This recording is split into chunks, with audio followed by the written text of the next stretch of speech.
here we are, this is who we are. Hey everyone, welcome to the channel. We have a request that was paid for and pledged by Swiftie Dad Jesse.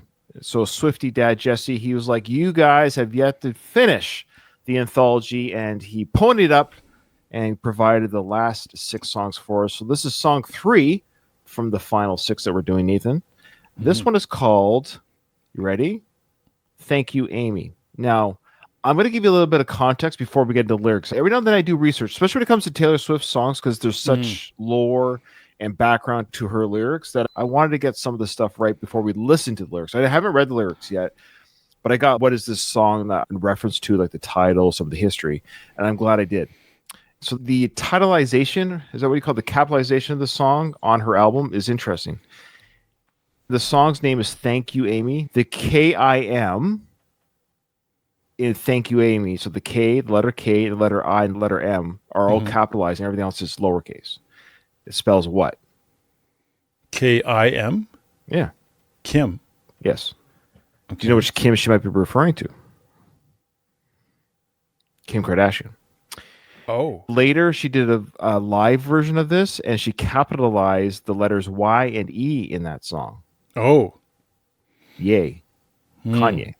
Okay. Do you remember the feud? Of course, we know when Kanye came on the stage, took away the album, when she was like 19 years old.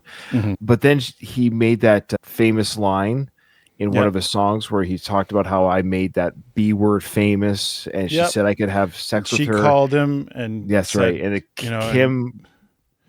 Kim released a edited version of that phone thing, and that put Taylor in hiding for a while.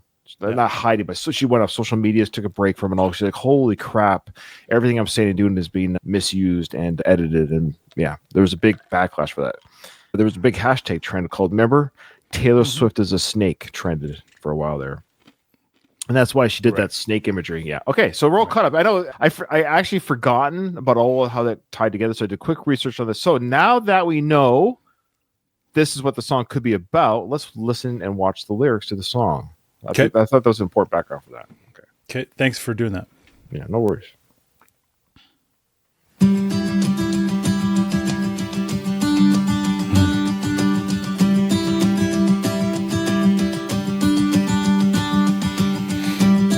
When I picture my hometown, there's a bronze spray tan statue of you, and a plaque underneath it that threatens to push me down the stairs at our school. And it was always the same searing pain, but I dreamed that one day I could say, all that time you were throwing punches, I was building something.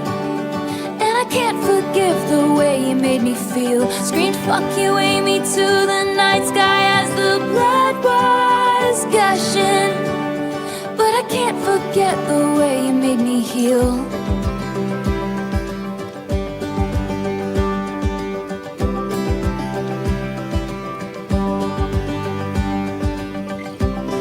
And it wasn't a fair fight or a clean kill each time that aIMee stomped across my grave. And then she wrote headlines in the local paper, laughing at each baby step I take.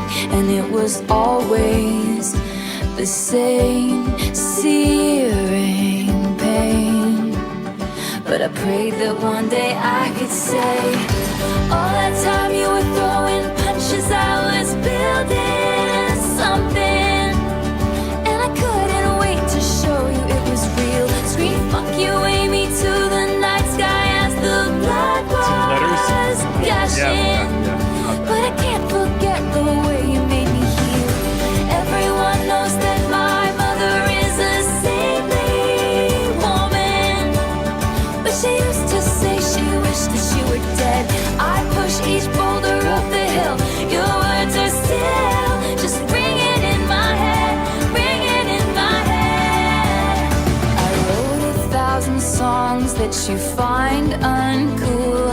I built a legacy which you can't undo. But when I count the scars, there's a moment of truth that there wouldn't be this if there hadn't been you.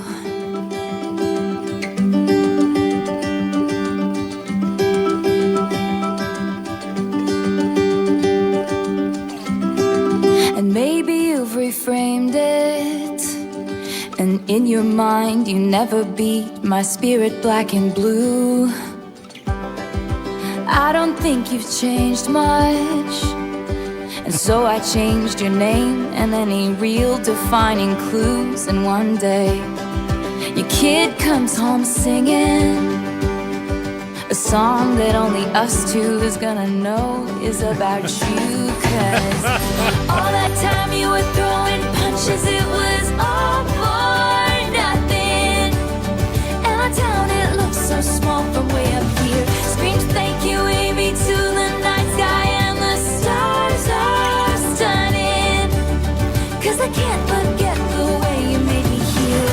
Everyone knows that my mother is a saintly woman, but she used to say she wished that you were dead. So I pushed each boulder up that hill. Your words were still just ringing in my head, ringing in my head.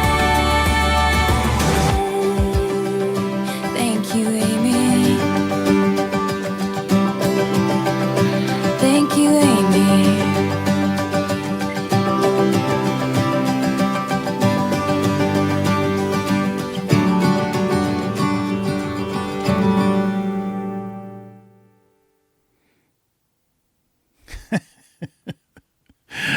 Oh, she's so clever.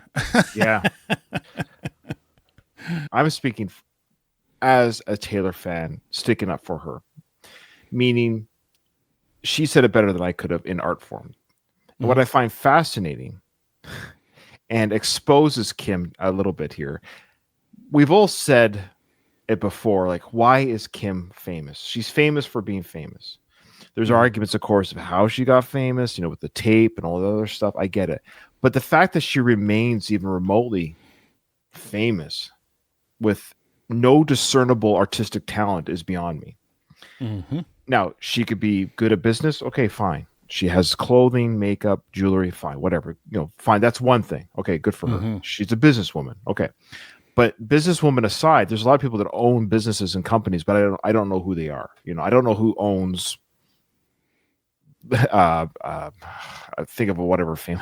I don't buy clothes, but I don't know who owns Levi jeans, but I'm sure they're very rich. But they're not famous, if you get what I'm saying.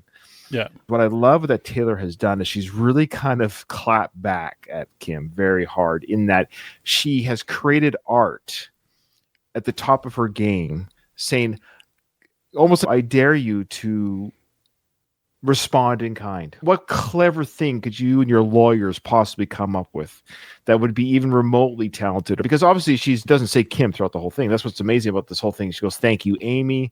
She capitalizes KIM.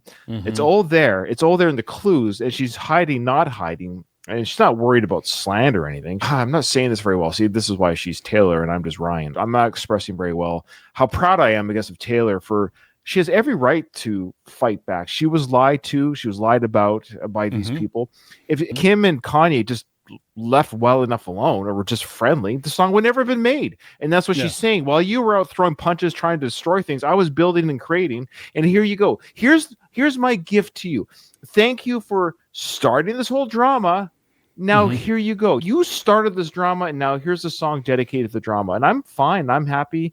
I'm on top of my game. What are Kim's fans saying to this? How do they defend Kim's actions and Kanye's actions? That's what I'm always confused by, is what is their defense mechanism on this? I can only guess at what Kim's fans are like. So, yes, Taylor, we've always said this about Taylor, is she the greatest singer in the world? No. Is she the greatest guitar player in the world? No. Greatest piano player in the world? Greatest dancer in the world? No. But what she's really, really, really good at, and the discussion points that you'd have to put on Mount Rushmore, is her lyric writing and her ability to convey messages, stories. And and I mean this as a fan of Bruce Springsteen. That's what he's good at too. He's neither a dancer, singer, or Bob Dylan. These are some great poets who happen to sing. She's a poet who sings. And she sings really well, don't get me wrong, but she's not known to be It's not about how many octaves she reaches or different levels. That's not what she does.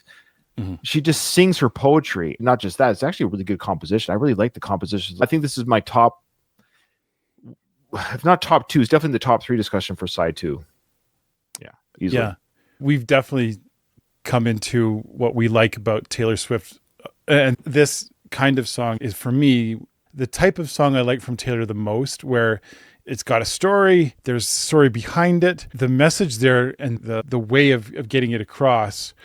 You said it better than I did, so I'm not. I feel like I didn't say very well. Don't say that about. No, I know, but I mean, what I'm trying to convey here is, I just love how she used her talent, her actual real talent, and why she should be as popular as she is. You don't have to like her music or anything. That's fine, because that's totally, what's the word? Subjective. Because art is always subjective. Yeah. There's nothing that Kim does that's subjectively good. I'm totally on board with the way that Taylor has taken this. Taylor comes out and is very open with saying, yeah, it does get under my skin, and this is how I'm responding. Yeah, well, you heard her enough that she went into quote-unquote hiding. Like, she left. Yeah. And that sucks that she felt like, because her fans are the ones that kind of suffer, because that's their celebrity that they enjoy listening and seeing pictures or whatever. And she's, I can't right now. I got to deal with this. But then she comes back swinging. Yeah. This is Taylor's best at trying not to, like you say, bring up her name and call her out and make fun of her, because she's so deserving of it, obviously, meaning Kim is deserving of all the, whatever. Yeah, she's made this music. I'm thanking you. She goes, I'm thanking you. Yeah. Yeah. I always want people to be their best. Oh, sure. At the same time, but if it ends up making great music, then keep going. If you're to give like a visual response to what Taylor here, she's doing this. She's doing this. Yes. Yes. That's what she's doing here. So yeah, she's not crying about it. She felt it. It stung her, but she rebuilt. She goes, when you were throwing punches, I was building. And this last line here, that's the one I had to research this, because it was about, we can assume it's about their kid Northwest dancing, because apparently, Nathan, there was Northwest was on TikTok dancing to Taylor's Shake It Off back in the day in 20. So that's so apparently that's what that's. And one day your kid comes home singing Shake It Off, a song that only us two is going to know is about you. And then this here, we both responded to this while the song was playing. Everyone knows that my mother is a saintly woman, but even she used to say she wishes you were dead. And as a parent, I get that feeling. When somebody hurts your family, yeah, it doesn't matter if you're Taylor Swift and you have all this money and fame, but when you're the mother of that's still your daughter. Your daughter's being bullied by it's frustrating. Where you're like, oh my gosh, just leave my daughter alone. That's what it is. It's a mother's love for her daughter saying, it's that mother bear, back the F off. This is my daughter. Yeah. So, no, you're right. The anthology, the second half or whatever of the album called Anthology, it dropped 2 hours after the original drop of the first half, and nobody knew it was coming. Oh, okay. So it's like the first one came out, I was like, yay, that was fun. And someone goes, what? There's a whole new album. Yeah. It's weird. Okay. Yeah. All right. Thanks, everyone. And thank you, Jesse, for hanging out with us as well, live in our Patreon chat. We appreciate you being here. Swiftie Dad is here with us. And yeah, so long story short, great clapback doing this. And actually just a very good song. I love the composition of the song. It's my favorite type of Taylor composition, this type of the acoustic guitar driving, kind of that subtle synth sound in the background, the driving. Yeah. It's great. Okay. Yeah. Cool. Thanks, everyone. See you in the next one.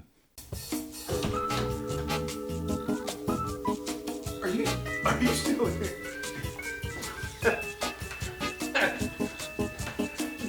Get out of here.